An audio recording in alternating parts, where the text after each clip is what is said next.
Welcome viewers, welcome back to my channel happy to learn.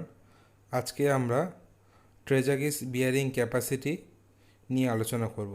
So ট্রেজাগিস bearing ক্যাপাসিটির বিভিন্ন formula আর water টেবিলের সাথে bearing ক্যাপাসিটির কী relation সেগুলো নিয়ে আমরা আলোচনা করব। সো আজকে আমরা আলোচনা করতে যাচ্ছি ট্রেজাগিস বিয়ারিং ক্যাপাসিটি। তো এর বেসিক যে পয়েন্টসগুলো রয়েছে, মানে ট্রেজাগিস অ্যাসাম্পশন আর Terzaghi's equation of different types of footing, এগুলো আমরা আগের ভিডিওতে অলরেডি ডিসকাস করেছি। তো যারা আগের ভিডিওটি এখনও দেখোনি তাদেরকে রিকোয়েস্ট করবো আগের ভিডিও একবার চেক করে নিতে। তো আজকে আমরা যেটা শিখতে যাচ্ছি সেটা হচ্ছে ট্রেজাগিস বিয়ারিং ক্যাপাসিটির নেক্সট একটা পার্ট। সেখানে আমরা কী কী শিখছি, ফার্স্ট আমাদের যেটা জানতে হবে সেটা হচ্ছে ডিফারেন্ট জোন আন্ডার ফুটিং। মানে সয়েলের উপরে একটা যদি আমরা ফুটিং তৈরি করি, তার নিচে যে লোডটা আসবে, লোডটা কীভাবে ডিস্ট্রিবিউট হবে বা কি কত দূর পর্যন্ত লোডটা ডিস্ট্রিবিউট হতে পারে বা কী কী জোনে লোডটা ভাগ হয়ে যাবে, সেই জিনিসটা আমরা আজকে দেখে নেব। তো সবার ফার্স্টে আমরা এখানে যেটা দেখতে পাচ্ছি সেটা হচ্ছে একটা ফুটিং, ঠিক আছে।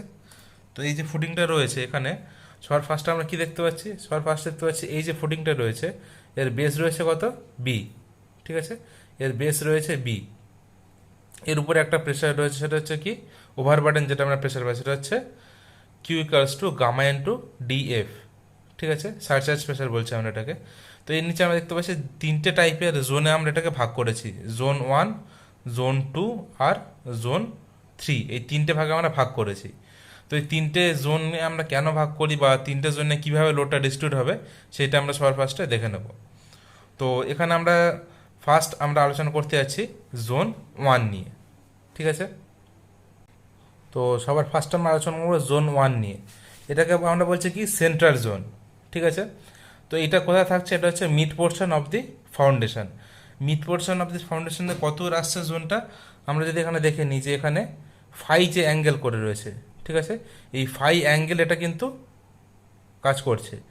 ফাউন্ডেশনের যে বেস আছে সেই বেস থেকে ফাই অ্যাঙ্গেল এটা ট্রায়াঙ্গুলার ফরমেশন এটা কাজ করছে, ঠিক আছে। এখানে কি হচ্ছে, under foundation in this zone soil is compacted and became the part of footing, ঠিক আছে। মানে এই যে জোনটা রয়েছে এই জন্য কি হয়, এই জন্য সয়েলটা কম্প্যাক্টেড হয়ে যায় আর এটা একটা ফুটিংয়েরই পার্ট হিসেবে কাজ করে। মানে কি করে, এই সয়েলটার মেন কাজটা হলো লোডটাকে ডিস্ট্রিবিউট করে দেওয়া, যে লোডটা আসছে ফাউন্ডেশনে সেই লোডটাকে ডিস্ট্রিবিউট করে দেওয়া, ঠিক আছে। সেজন্য এটাকে আমরা কী করছি, একটা একটা টাইমের পরে, একটা সার্টেন টাইমের পরে যখন এই ফাউন্ডেশনে লোড চলে আসবে, সেই লোড চলে আসার পর এটা কি করবে, ফাউন্ডেশনের একটা পার্ট হিসেবে কাজ করবে। সেজন্য আমরা কী বলছি, under foundation in this zone soil is compacted and became the part of footing, ঠিক আছে। In this layer soil remains in elastic equilibrium. Elastic equilibrium মানে কি, যদি আমরা লোডটাকে সরিয়ে নিই সেক্ষেত্রে কী হবে, লোডটাকে যদি আমরা সরিয়ে নিই সেক্ষেত্রে এইটা কিন্তু আবার সেম জায়গায় আবার ফিরে আসবে। সেজন্য এটা কী হচ্ছে, ইলাস্টিক ইকুইলিব্রিয়ামে রয়েছে।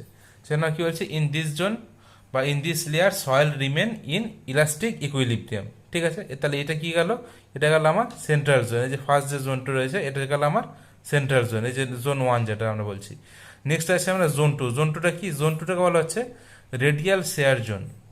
জোন 2 মানে এই পার্টটা রয়েছে আর এই পার্টটা রয়েছে, এই দুটো পার্ট হচ্ছে রেডিয়াল শেয়ার জোন, ঠিক আছে। এই জোন 2 কোনটাকে বলছি বা এখানে আমরা কি ক্যারেক্টার আছে, soil of this zone remain in plastic equilibrium. Plastic equilibrium মানে এটা কি, সেখানে ডিফরমেশন হয়ে গেছে, ঠিক আছে। রাপচার কিছু হয়নি তখন পর্যন্ত, কিন্তু ডিফরমেশন হয়ে গিয়েছে। ডিফরমেশনটা কীভাবে হবে বা রাপচার হলে সেই রাপচারটা কীভাবে হবে সেটা আমরা কি ভাগ করতে পারি, এটা অ্যাকর্ডিং টু সয়েল টাইপ এটা কিন্তু ডিফার করবে। সবার ফার্স্ট কী হবে, soil of this zone remain in plastic equilibrium. The failure surface of rupture, failure surface of rupture মানে কি, প্লাস্টিক জোনে থাকার পর যদি এটা ফেল করে তখন কি হবে, ফেলিও সারফেসটা দুটো ভাগে ভাগ হয়ে যাবে। কীভাবে হবে, এই ফেলিও সারফেসটা সার্কুলার হবে যদি সেটা ক্লে সয়েল হয়। ক্লে সয়েলের ক্ষেত্রে কিন্তু এটা সার্কুলার একটা রাপচার আসবে। আর যদি সেটা স্যান্ড বা সিল্ট হয় সেক্ষেত্রে কিন্তু রাপচারটা আসবে কীরকম, লং স্পাইরাল, ঠিক আছে। সেক্ষেত্রে রাপচারটা আসবে লং স্পাইরাল টাইপের। তো এখানে আমরা দেখতে পাচ্ছি যে যদি আমার এটা যদি আমার ক্লে সয়েল হয় তাহলে এরকম সার্কুলার আসবে, আর যদি আমার এটা স্যান্ড আর সিল্ট হয় সেটা কিন্তু একটা স্পাইরাল টাইপের আমরা ফ্র্যাকচার দেখতে পাবো। ঠিক আছে, এটা গেল জোন 2 এর ক্ষেত্রে। এবার আমরা দেখব জোন 3 এর ক্ষেত্রে। জোন 3 এর ক্ষেত্রে কি হবে? জোন 3টাকে বলা হয় কি, র্যানকাইন প্যাসিভ জোন, আর একটা নাম হচ্ছে লিনিয়ার শেয়ার জোন। এই দুটোর আমরা নামে বলতে পারি। এই লেয়ারের বৈশিষ্ট্য কি আছে? এখানে কি হয়, এই জোনটা যেটা তৈরি হয় এটা একটা অ্যাঙ্গেল করে থাকে, কার সাথে? হরিজন্টাল সারফেসের সাথে। কত অ্যাঙ্গেল? সেটা হচ্ছে 45 - 5/2। যখন আমরা সেন্ট্রাল জোন দেখেছিলাম সেটা অ্যাঙ্গেল করছিল কি, ফাউন্ডেশন যেটা ছিল তার বেসের রেসপেক্টে 5 অ্যাঙ্গেল করছিল। আর এই যে জোনটা রয়েছে জোন 3 বা লিনিয়ার শেয়ার জোন, এইটা কত অ্যাঙ্গেল করবে? 45 - 5/2। এটা যদি আমরা ডায়াগ্রামে দেখি নি, এটা হচ্ছে 45 - 5/2, এইটা কিন্তু অ্যাঙ্গেল তৈরি করবে। এই যে অ্যাঙ্গেলটা আমরা দেখতে পাচ্ছি 45 - 5/2, এই অ্যাঙ্গেলটা কিন্তু এখানে তৈরি করছে। এটা কোনটা? এটা হচ্ছে জোন 3। তাহলে এই তিনটে জোন আমরা এখানে দেখতে পেলাম, জোন 1, জোন 2, জোন 3। ঠিক আছে, এইবারে আমরা মেন একটা ইকুয়েশন ফর্ম করব যেটা থেকে আমরা বিভিন্ন টাইপের ইকুয়েশন আসতে পারি। সেই মেন ইকুয়েশনটা কি? মেন ইকুয়েশনটা হচ্ছে যেটা আমরা বলি Terzaghi's ultimate bearing capacity for strip footing. যদি একটা স্ট্রিপ ফুটিং হয় সেক্ষেত্রে ট্রেজাগেস বিয়ারিং ক্যাপাসিটি ইকুয়েশনটা কী হবে? সেক্ষেত্রে ইকুয়েশনটা কী হয়?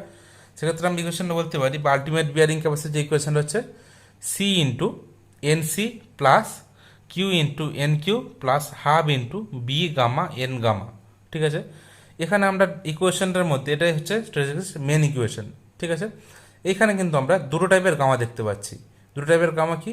এই যে সেকেন্ড টার্ম রয়েছে, এই টার্মটাকে আমরা আবার একটা পার্টে ডিস্ট্রিবিউট করেছি। কীভাবে ডিস্ট্রিবিউট করছি? এখানে লাগছে সিএনসি। ঠিক আছে, এবারে এই যে কিউটা রয়েছে, যে সারচার্জ প্রেশার, এটাকে আমরা রিপ্লেস করছি গামা ইন্টু ডিএফ দিয়ে। ঠিক আছে, গামা ইন্টু ডিএফ দিয়ে। এটাকে আমরা কী দিয়ে রিপ্লেস করছি? কিউটাকে গামা ইন্টু ডিএফ দিয়ে। এন কিউটা যেরকম ছিল এন কিউ রয়েছে, নেক্সট আসছে কি half B gamma N gamma. ঠিক আছে, এবারে এখানে বির যে গামাটা রয়েছে আর সেকেন্ড টার্মে যে গামাটা রয়েছে, দুটোর গামার মধ্যে কিন্তু ডিফারেন্স রয়েছে। দুটো গামা কি রিপ্রেজেন্ট করছে? সেকেন্ড টার্মে যে গামাটা রয়েছে, gamma in second term is for soil above foundation level. মানে গামাটা যেটা, বা সেকেন্ড টার্মে যে গামাটা আমরা পেয়েছি সেটা হচ্ছে কি, সেটা হচ্ছে আমার অ্যাভাব ফাউন্ডেশন লেভেল, তার জন্য হচ্ছে এই গামাটা। আর থার্ড টার্মে গামাটা কি কাজ করছে, মানে বি গামা যেটা, এই গামাটা হচ্ছে gamma in third term is for soil below foundation level. মানে বিলো ফাউন্ডেশন লেভেলের জন্য আমার যে গামাটা আসে সেটা হচ্ছে থার্ড টার্মের জন্য, আর সেকেন্ড টার্মের জন্য যে গামাটা সেটা আসছে আমার অ্যাভাব ফাউন্ডেশন লেভেল। ঠিক আছে, আর বাকি এনসি এন কিউ এন গামাটা হচ্ছে আমার, আমরা আগে জানি যে আমার কনস্ট্যান্টগুলো রয়েছে সেগুলো আমরা যে ফাই এর ভ্যালু সেখান থেকে বের করতে পারি। ঠিক আছে, তো এই দুটো গামার যে ডিফারেন্স, ফার্স্ট যেটা আমরা পাচ্ছি, সেকেন্ড টার্মে যে গামাটা পেয়েছি, সেকেন্ড টার্মের গামাটা হচ্ছে ফর অ্যাভাব ফাউন্ডেশন লেভেল, আর থার্ড টার্মের গামাটা হচ্ছে বিলো ফাউন্ডেশন লেভেল। ঠিক আছে, নেক্সট যে পার্টটা আমরা আলোচনা করছি সেটা হচ্ছে কি effect of water table on bearing capacity. ঠিক আছে, মানে ওয়াটার টেবিল বিয়ারিং ক্যাপাসিটির উপর কীভাবে এফেক্ট করছে বা কীভাবে জিনিসটা চেঞ্জ হচ্ছে ওয়াটার টেবিলের জন্য। ঠিক আছে, তো এখানে আমরা দেখে নিচ্ছি একটা ফাউন্ডেশন রয়েছে। তো ফাউন্ডেশনের ব্রেথ রয়েছে এখানে কত? উইথটা হচ্ছে বি, এইটা হচ্ছে ডেপথ ডিএফ। ঠিক আছে, এই ফাউন্ডেশন লেভেল যেটা, বেস লেভেল যেটা, সেই বেস লেভেল থেকে নিচে এই পোর্শনটা পর্যন্ত রয়েছে ইনফ্লুয়েন্স লেভেল, বা যেখানে আমার স্ট্রেসটা ডিস্ট্রিবিউট হচ্ছে সেটা হচ্ছে এই ডেপথটা হচ্ছে আমার বি রয়েছে, যেটা উইথ অফ ফাউন্ডেশনের সমান। নেক্সট তারপর থাকছে আমার লাস্ট এই পর্যন্ত আমার নেক্সট ওয়াটার লেভেল। ঠিক আছে, তো তিনটে টাইপের ওয়াটার লেভেল আমরা এখানে দেখিয়েছি। ফার্স্ট হচ্ছে এই লেভেলটা, সেটা হচ্ছে Z1, মানে বেস থেকে একদম এই পর্যন্ত হচ্ছে ডেপথ হচ্ছে আমার Z1। এই যে ডেপথটা সেটা হচ্ছে কি বির থেকে অবশ্যই বেশি, কারণ এই পর্যন্ত আমরা বলেছি বি, যেখানে স্ট্রেসটা ডিস্ট্রিবিউট হয়, যে ডায়াগ্রামটা আমরা আগে দেখলাম। তাহলে এই বেসটা হচ্ছে বি, এই ডেপথটা, এর থেকেও বেশি নিচে যদি ওয়াটার লেভেল থাকে তখন সেটা আসছে কি Z1, যেটা হচ্ছে কি গ্রেটার দেন বি। আর একটা ওয়াটার লেভেল আমরা নিচ্ছি সেটা হচ্ছে কত, Z2, যেটা এই বি যে জোনটা, স্ট্রেস জোনটা, তার মধ্যে আছে। আর লাস্ট যেটা হচ্ছে সেটা হচ্ছে Z3, যেটা বি এর উপরে, গ্রাউন্ড লেভেলের নিচে, কিন্তু ডিএফ এর থেকে ছোট। এই তিনটে টাইপের জায়গায় আমরা ওয়াটার লেভেল নিয়ে জিনিসটাকে চেক করছি। তো আমরা জানি মেন যে ইকুয়েশনে রয়েছে সিএনসি, তার সাথে হচ্ছে Q N Q plus half B gamma N gamma. এবার এই ইকুয়েশনে কীভাবে চেঞ্জ আসছে, কোন পার্টটা কীভাবে চেঞ্জ হবে সেই জিনিসটা আমরা দেখে নেব। ফার্স্ট কেসের ক্ষেত্রে আমরা যদি ধরে নিই when water table is in zone 1, যদি জোন 1-এ থাকে, জোন 1 মানে কত, এই যে একদম লাস্ট লেয়ারটা, যদি জোন 1-এ থাকে তখন কি হবে, তখন এই ডেপথটা কত হচ্ছে Z1, যেটা হচ্ছে কি গ্রেটার দেন বি। এবারে বি এর যদি নিচে থাকে depth water level Z1 from foundation level, ঠিক আছে, such that Z1 greater than B. তো Z1 যদি গ্রেটার দেন বি হয় সেক্ষেত্রে কী হবে, Z1 যদি গ্রেটার দেন বি হয় সেক্ষেত্রে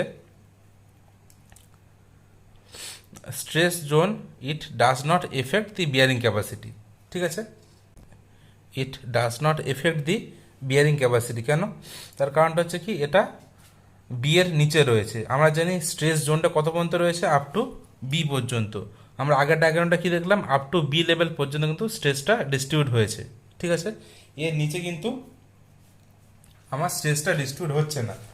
তাহলে কি হবে, আমরা যদি আগের ডায়াগ্রামটা একবার দেখি না, আগের ডায়াগ্রামে কী ছিল, যে এই যে ডেপথটা যেখানে আমার স্ট্রেসটা ডিস্ট্রিবিউট হয়েছে সেটা কত পর্যন্ত, আপ টু বি ডেপথ পর্যন্ত। তাহলে এরপরে আমার স্ট্রেস কোনো ডিস্ট্রিবিউট হচ্ছে না, তাহলে সেক্ষেত্রে কী হবে, এখানে কিন্তু কোনো এফেক্ট আসছে না, মানে এই ইকুয়েশনে কিন্তু কোনো এফেক্ট করছে না যদি ওয়াটার লেভেলটা জোন 1-এ থাকে, ঠিক আছে। এবার আমরা আসছি কেস 2 এর ক্ষেত্রে। কেস 2 এর ক্ষেত্রে কী হবে, when water table is in zone 2, যদি জোন 2-তে থাকে তাহলে কী হবে, জোন 2-তে থাকা মানে কি ডেপথ কত আছে এখানে Z2, Z2 মানে কি, Z2 কার মধ্যে আছে, 0 থেকে বি এর মধ্যে, মানে এই যে বি যে ডেপথটা রয়েছে বি এর মধ্যে রয়েছে, 0 থেকে বি এর মধ্যে। তাহলে কী করবে, কোন টার্মটা এফেক্ট করবে এখানে, এখানে একমাত্র কিন্তু ফার্স্ট টার্ম আর থার্ড টার্মটা এফেক্ট করবে, মানে সি এন সি আর বি গামা এন গামা। তার কারণটা কি, আমরা আগের ইকুয়েশনেই বলেছিলাম যে থার্ড টার্মে যে গামাটা রয়েছে সেটা হচ্ছে কি, সেটা হচ্ছে গামা বিলো ফাউন্ডেশন লেভেল, ঠিক আছে, বা unit density below foundation level. তাহলে যেহেতু ফাউন্ডেশন লেভেলের নিচে রয়েছে আর এখানে ওয়াটার লেভেলটা ফাউন্ডেশন লেভেলের নিচে রয়েছে, তাহলে কী হবে, এটা এটা শুধু একমাত্র ফার্স্ট টার্ম আর থার্ড টার্মকে এফেক্ট করবে, এখানে কিন্তু সেকেন্ড টার্মে এফেক্ট করছে না। তার কারণটা কি, সেকেন্ড টার্মে আমরা কী জানি, কিউ ইকুয়ালস টু, সেকেন্ড টার্মে আমরা কী জানি, কিউ ইকুয়ালস টু আমরা এখানে কী বলতে পারি, কিউ ইকুয়ালস টু আমরা লিখতে পারি এখানে ডি এফ, ঠিক আছে, কিউ ইকুয়ালস টু আমরা কী লিখতে পারি, কিউ ইকুয়ালস টু আমরা লিখতে পারি গামা ইন্টু ডিএফ, কিউ সমান লিখতে পারি, কিউ সমান যদি গামা ইন্টু ডিএফ হয়, এই গামাটা আমরা কী জানি অ্যাভাব ফাউন্ডেশন লেভেল। তাহলে ফাউন্ডেশন লেভেল যে উপরে হয় তাহলে এই টার্মটা কোনোভাবে এফেক্ট হবে না, একমাত্র এফেক্ট হবে কোনটা, ফার্স্ট টার্মটা আর থার্ড টার্মটা, ঠিক আছে। নেক্সট আমরা দেখছি জোন 3 এর ক্ষেত্রে। জোন 3 এর ক্ষেত্রে কী হবে, when water table is in zone 3 তখন কী হবে, depth of water level is Z3, তাহলে Z3তে কার মধ্যে থাকছে, 0 থেকে ডিএফ এর মধ্যে, মানে ডেপথ অফ ফাউন্ডেশনের মধ্যে, 0 থেকে ডেপথ অফ ফাউন্ডেশন, এই যে 0 থেকে ডেপথ অফ ফাউন্ডেশনের মধ্যে রয়েছে। তাহলে 0 থেকে ডেপথ অফ ফাউন্ডেশনের মধ্যে হলে কী হবে, তখন কিন্তু তিনটে টার্মই এফেক্ট করবে। তার কারণটা কি, আগের ক্ষেত্রে কিন্তু এফেক্ট করেন এই টার্মটা, আগের ক্ষেত্রে এফেক্ট করেন এই টার্মটা, তার কারণটা কি, মানে এই সেকেন্ড টার্মটা, এই সেকেন্ড টার্মটা এফেক্ট না করার কারণ কি, কারণ এই যে গামা ডিএফ এটা কিন্তু অ্যাফা ফাউন্ডেশন লেভেল, যেহেতু এখন ওয়াটার লেভেলটা এই পজিশনে রয়েছে, মানে এটা কি অ্যাফা ফাউন্ডেশন লেভেল, সেক্ষেত্রে কিন্তু এই টার্মটাকে কিন্তু এফেক্ট করবে, মানে এই সেকেন্ড টার্মটাকে কিন্তু এফেক্ট করবে। তাহলে ওয়াটার লেভেল যদি বেথ সমান ডেপথের থেকে যদি বেশি থাকে, মানে কোনো ফুটিংয়ের উইথ যেটা আছে তার সমান যে ডেপথ তার থেকে যদি নিচে ওয়াটার টেবিল থাকে তখন কিন্তু বিয়ারিং ক্যাপাসিটি কোনো এফেক্ট করবে না। ওয়াটার টেবিল কখন এফেক্ট করবে, যদি সেটা এই স্ট্রেসের জোনের মধ্যে থাকে বা সেটা ডেপথ অফ ফাউন্ডেশন থেকে কম থাকে, ঠিক আছে। টোটাল ডেপথ অফ ফাউন্ডেশন থেকে যদি কম থাকে তাহলে এফেক্ট করবে, আর যদি স্ট্রেস জোনের মধ্যে থাকে তাহলে ওয়াটার টেবিল এফেক্ট করবে, আদারওয়াইজ ওয়াটার টেবিল কিন্তু বিয়ারিং ক্যাপাসিটি কোনোভাবে এফেক্ট করবে না, ঠিক আছে। তো আজকে ওয়াটার টেবিল আর ট্রেজাগেস ইকুয়েশন এইটুকুনি ডিসকাশন করা হলো। নেক্সট ডেতে এই যে টার্মগুলো আমরা আলোচনা করলাম এবারে কীভাবে এফেক্ট করছে বা তার জন্য ফর্মুলা কী কী চেঞ্জ আসবে সেগুলো আমরা নেক্সট দিন আলোচনা করব। সো ভিডিওটি যদি তোমাদের ভালো লেগে থাকে তাহলে অবশ্যই চ্যানেলটিকে সাবস্ক্রাইব করে নিও, আর অবশ্যই চ্যানেলটির যে ভিডিওগুলো আছে সেগুলো শেয়ার করো, আর যদি ভিডিওটি ভালো লেগে থাকে এই ভিডিওটি তাহলে অবশ্যই ভিডিওকে লাইক করো। So thank you for watching.